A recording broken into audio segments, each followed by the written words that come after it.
Olá, galera. Esse é o canal de Boas com o Ita. Eu me chamo Isaías Costa e nesse vídeo eu vou resolver uma questão muito interessante na matéria de hidrostática e que é uma questão muito diferente porque ela mistura com a parte dos gases, né? A teoria dos gases ideais. É uma questão que eu peguei de um livro muito famoso, que é o livro do Moisés Nussensweig, né? Curso de Física Básica. É um livro que é muito usado pela pessoa que já está estudando até na faculdade às vezes, né? E é muito usado também pelos alunos que estão se preparando aí para essas provas de ITA e IME. Essa questão aqui, gente, ela tem maior cara de segunda fase de ITA e de IME, viu? É uma questão totalmente fora da curva, né? Mas eu tenho certeza que vocês que caíram nesse vídeo aqui vão curtir a resolução dela e entender direitinho. Antes de começar para valer, eu peço a vocês a gentileza de darem um like no vídeo, de seguirem o canal, compartilharem com os amigos. Isso ajuda muito o algoritmo do YouTube a reconhecer que esse aqui é um conteúdo relevante e dessa forma distribuir o vídeo para mais pessoas. Ela diz o seguinte, gente, é uma campânula cilíndrica de aço sem fundo de 3 metros de altura é baixada na água a partir da superfície, até que seu teto fique a 5 metros de profundidade. Ele quer saber qual é a fração do volume da campânula que vai ser invadida pela água. Esse aqui é o desenho que vem na questão e ela é muito direta ao ponto, gente, que não tem rodeios, né? O que que acontece? Isso aqui é uma situação do cotidiano super comum. Todo mundo já brincou disso, né? Se você pegar um copo, por exemplo, né? E você mergulhar dentro da água, você sabe que o ar dentro do copo vai gerar tipo uma pressão, né? E aí você, se você virar esse copo, ele gera um monte de bolinhas na água, né? E essas bolinhas é o volume desse ar que você jogou para fora da água, né? Essa aqui é uma situação muito clássica. Essa campânula, ela vai ser afundada até 5 metros. Então a gente precisa pôr aqui nessa figura essa representação desses 5 metros. Ó. 5 metros. E aqui ele diz que essa campânula ela mede 3 metros, né? Então aqui eu já vou aproveitar para fazer um traço só. Ligando aqui, ela diz que ela tem 3 metros. E aí o que, que você tem que ver? A gente vê que esse pedaço aqui que é só com o ar, né, vai ter um certo valor X, né? A gente representa como sendo X. E aí o segredo dessa questão, gente, é você trabalhar com as pressões, porque o princípio lá do Pascal, ele fala que em todos os pontos no horizontal tem a mesma pressão, então a gente vai fazer isso, a pressão no ponto A, aqui onde tem o encontro, né, a divisão entre o ar e a água, vou chamar de ponto A, aí faz aqui um pontilhadozinho, para um ponto B qualquer que esteja aqui na parte só do líquido, né, e aí você só precisa igualar essas pressões, mas aí que tá, não é uma coisa tão simplória assim. Você tem que ver que essa parte aqui do ar, você tem que considerar o ar como um gás ideal. A gente começa pela parte aqui do ar. Para o ar, a gente considera como ele sendo um gás ideal, né?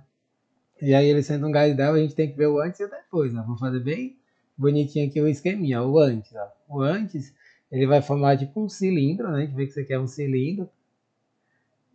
Eu vou fazer aqui o esqueminha bem bonitinho para você entender direitinho. Tem tipo um cilindro. E aí, nesse cilindro, ele vai ter que a pressão atmosférica, né? Porque você vê que antes dele mergulhar, ele está na pressão atmosférica. É bom até colocar aqui do lado de fora, né? A gente sabe que tem sempre a pressão atmosférica aqui do lado de fora. Então, ele vai ter a pressão atmosférica. Aqui a gente tem um certo A, a área da seção transversal, a gente chama de A. E aí, como é que é o volume? A gente sabe que o volume é a área da base vezes a altura, né? Aqui ele vai ter 3 metros que é a altura dele, e aí esse é o volume total. O volume total dele vai ser o A vezes o 3. E aí como é que vai ser o depois? O depois, ele vai ter essa compressão pela água, né, que invade, então ele vai ficar tipo um cilindrozinho menor, né? Ele vai ficar um cilindro menorzinho, e aí ele vai ter uma outra pressão, vai ser uma nova pressão aqui, diferenciada, essa pressão que a gente chama de PA, né? Chamar de P, nesse caso vai ser aquela pressão PA, vou chamar só de P aqui, né? Vou chamar de PA, que é a pressão daquele ponto bem ali. E aí, a gente vai ter essa mesma área, não muda, vai continuar a mesma área, só que dessa vez ele vai ter uma altura de X. E aí, o que, que a gente tem que fazer? Como se trata de um gás ideal, a gente tem que usar aquela relação lá que eu até brinco em sala de aula com os alunos, né? Que é a famosa fórmula do pivete, né? P1V1T1, é só ajeitar esse V que ficou meio estranho. P1V1 sobre T1 é igual a P2V2 sobre T2. Essa é a fórmula que a gente tem que utilizar aqui para relacionar. Aí, tipo assim, a gente sabe que isso aqui é um processo isotérmico, porque ele mergulha bem pouquinho, a gente só sabe que existem mudanças grandes de temperatura com grandes distâncias, né? Então 5 metros não é o suficiente para ter mudanças de temperatura. Então a gente vai fazer isso. Qual é a pressão inicial? É a pressão atmosférica vezes o volume inicial. Qual é o volume inicial? Vai ser o A vezes o 3, que é um cilindro, a área da base vezes a altura. E aí como é que vai ser a pressão final? É o PA, que a gente vai calcular aqui, e o volume vai ser A vezes X. Aí aqui você vê que pode cortar A com A. O A vai embora com A, e aí a gente tem uma relação dessa pressão PA com a pressão atmosférica.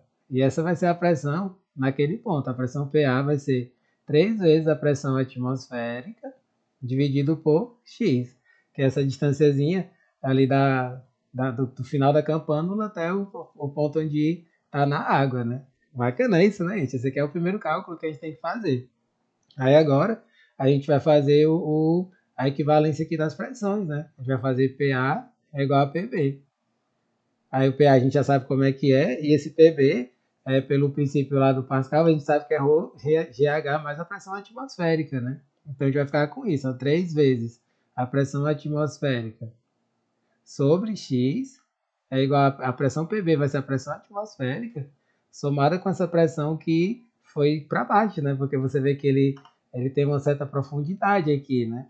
E a profundidade que vai do 5, ó, o mais interessante é isso, a profundidade é o 5 para cá mais esse x, ó. Essa é a profundidade total, 5 mais x. Então a gente vai fazer isso, ρ vezes g vezes a profundidade que é 5 mais x. Aí essa é a equação que a gente precisa calcular e substituir na pressão atmosférica, né, que a gente sabe muito bem como é que é. Vamos lá, vamos primeiro dar uma organizada nesses valores aqui, né? Ele vai ficar. Essa aqui é a parte mais de conta da questão, gente. Vai ficar 3 vezes a pressão atmosférica sobre X é igual a pressão atmosférica mais a densidade da água. A gente sabe que a densidade da água ela é 10 a terceira quilogramas por metro cúbico, né? A gravidade é 10, e aí fica 5 mais X. E aí a gente sabe que a pressão atmosférica a gente pode aproximar de 1 vezes 10 a quinta, né? Então é isso que a gente vai fazer aqui, ó. 3 vai ficar 3 vezes 1 vezes 10 a quinta, dividido por X, é igual aqui 1 vezes 10 a quinta, mais aí que eu já vou fazer o produto distributivo. Sim, outra coisa, eu já estava quase cometendo essa falhinha aqui. No livro do Moisés no Sensweig, ele quer que você substitua sempre, em todas as questões, a gravidade pelo valor mais exato, que é 9,8. É aquele vício de por sempre 10, né? Mas no Moisés no Sensweig a gente põe a gravidade como sendo 9,8.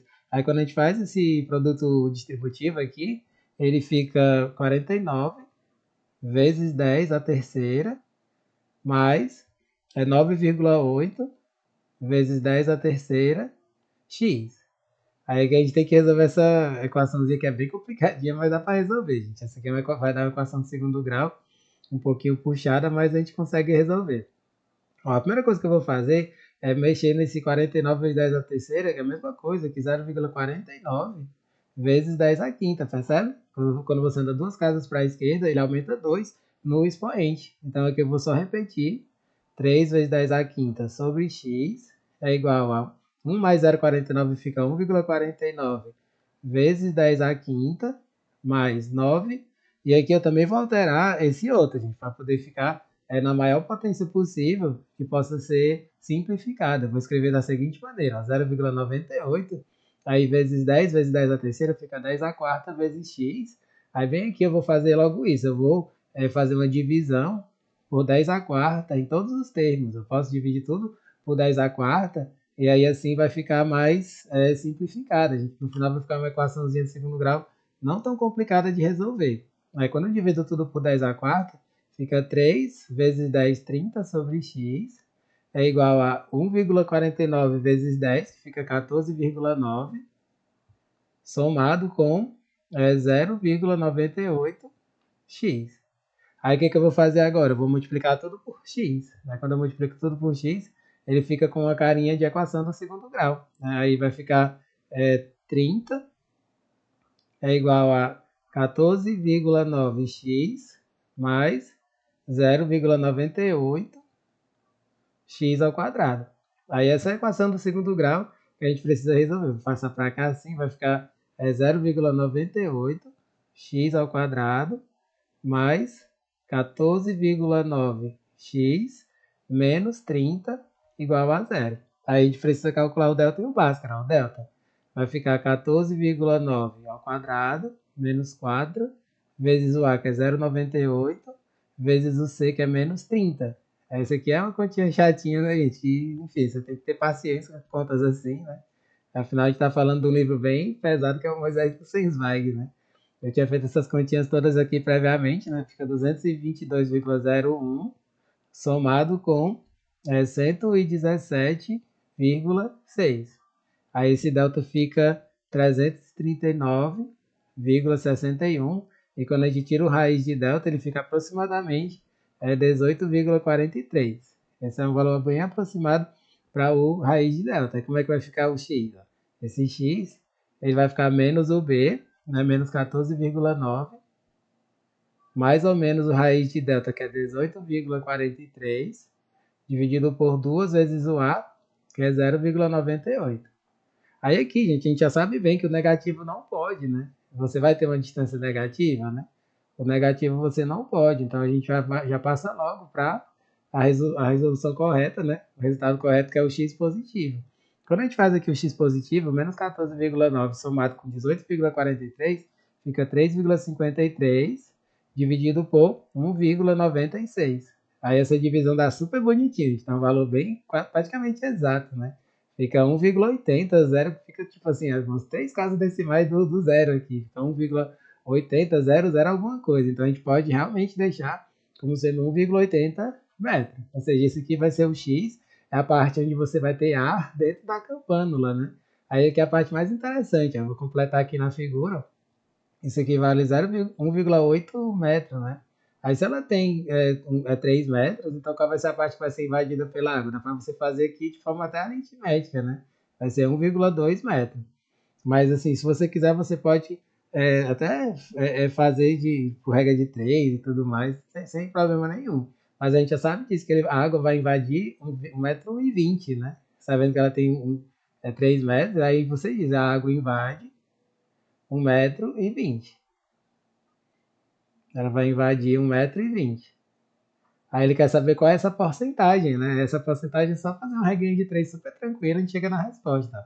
3 metros é o total. É a campânula completa, que é 100% da altura da campânula, né? Aí você tem que ver 1,20 m, que foi aquilo que foi invadido pela água, vai ser x%. Aí como é que você vai fazer? Vai ficar 3x é igual a 1,20 vezes 100 fica 120.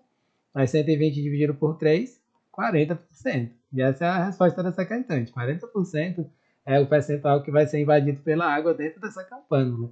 Linda essa questão, né? Espero que vocês tenham entendido direitinho. Não deixem de dar um joinha no vídeo, compartilharem com os amigos e acompanhar os próximos vídeos que forem chegando. Valeu, galera!